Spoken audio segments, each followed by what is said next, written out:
What's up, guys? Welcome back. We are going to be doing our first ever race preview for the High Limit Sprint Car Series here in just a couple of days, about less than a week from today. And so we're going to be trying to do these for every single race of the season. Sometimes it will be tough when we're on the road, not able to carry this whiteboard around without any, with great ease. I do have a nice tripod and a light that can get condensed into a suitcase, but the whiteboard will be an issue, but we're going to be trying to do as many race previews as we possibly can. We're also going to be doing a recap after every race as well. So first off, the first race of the season is going to be at East Bay Raceway Park, the track located in Tampa, Florida. It is a 1/3 mile oval and has been hosting races since 1977.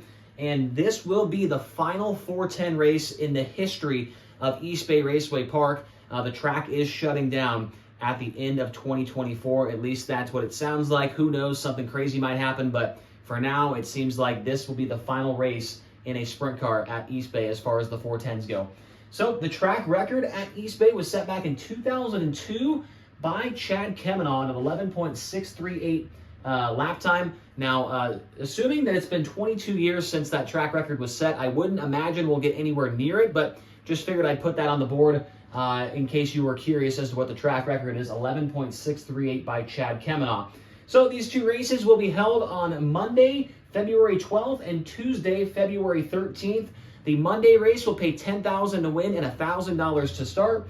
Tuesday will be $15,000 to win and $1,500 to start. The race is being named the Battle at the Bay. There are some pretty cool trophies that High Limit put up there on their Twitter and Facebook and things like that, with like a pirate flag on it and stuff. So kind of cool that they're going into the trophies a little bit and digging into those and making them cool and memorable trophies when you win a High Limit race. So the Battle at the Bay at East Bay will be Monday and Tuesday next week, the 12th and the 13th.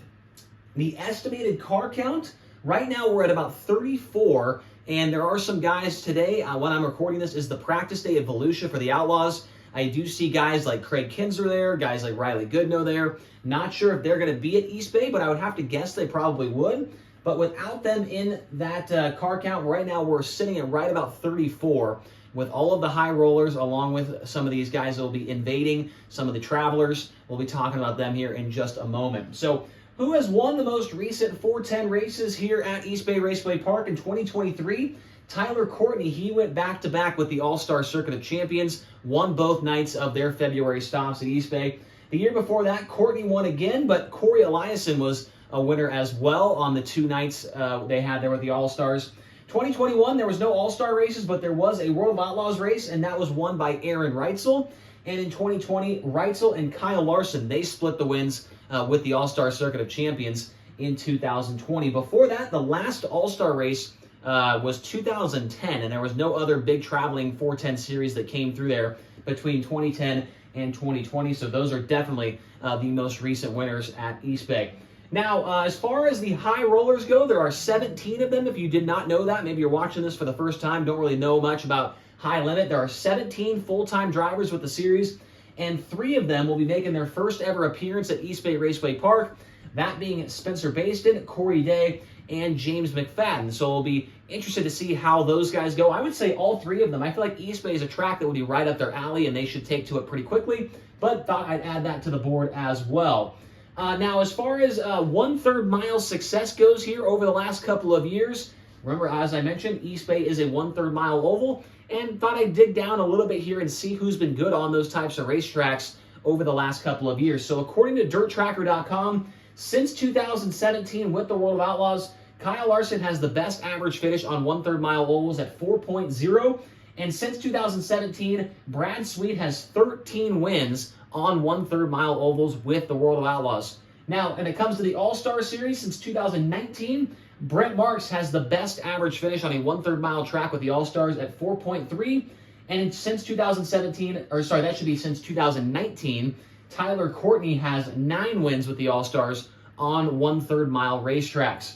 So, who is going to be at East Bay Raceway Park in addition to our full-time high roller drivers? So we've got a list of non-high rollers who have posted on Twitter, Facebook, Instagram, whatever, have posted and said that they are going to be at East Bay. That being, we've got Danny Dietrich, we've got Anthony Macri, Kyle Larson and Cap Henry, both of those guys are full-time with the Midweek Money Series. They're not full-time, obviously, with the 60-race schedule, but they will be at East Bay Raceway Park. Aaron Reitzel, former winner at East Bay, will be there, along with Austin McCarl, Sam Haferteef Jr., Ryan Timms. Danny Smith will be there. Interesting story for Danny Smith. He was there at the very first Winter Nationals at East Bay in 1977, and he will now be there for the final 410 race in 2024. The lowrider, Dale Blaney, he will be in attendance along with Dylan Norris and Devin Borden. There are some other drivers that are going to be there as well. Not obviously able to fit them all on the board, but guys like Brendan Mullen, Ben Brown will be there. We've also got Lance Fossbender, Davey Franick. No panic, Davey Franick will be in the house, as well as potentially, as I mentioned, Craig Kinzer, Riley Goodnow. Not sure if they're going to be there or not. They are at Volusia. I would have to guess they would be at East Bay, but I'm not going to write their names on the board. I'm not going to say, yes, they will be there, because who knows. We're going to try and talk to them. I'm going to be at Volusia on Saturday, and I'm going to go through the pits and talk to guys and ask who's going to be there and who's not. So maybe Craig Kinzer and Riley Goodnow will show up as well. So going to be a great field of cars. We've got a lot of fast drivers, not only with our 17 full-time high rollers, but with the guys that will be showing up there for the one-off weekend, or not even the weekend, right there in the middle of the week there, Monday and Tuesday. So really excited, looking forward to the Battle of the Bay at East Bay Raceway Park with the High Limit Sprint Car Series, the first race of the season. So after that, when I come back home on Wednesday, I'm going to try and put together a recap video for what happened on those 2 nights and get that video out to you here on the YouTube channel. Before that, I don't know if I'm going to have another video here towards the end of the week. I'm not sure. I leave Saturday to go to Volusia, so there's a couple days in between there, obviously, but I'm not sure if I'm going to have a video posted or not. But for sure, we'll have a recap here of the first races, the first race 1 and 2 for the High Limit Sprint Car Series. So hopefully you guys got some good information out of this. Thank you guys so much for all the support, getting a lot of subscribers, getting a lot of likes on the video. Really appreciate that. And we will see you guys in the next one. Thank you.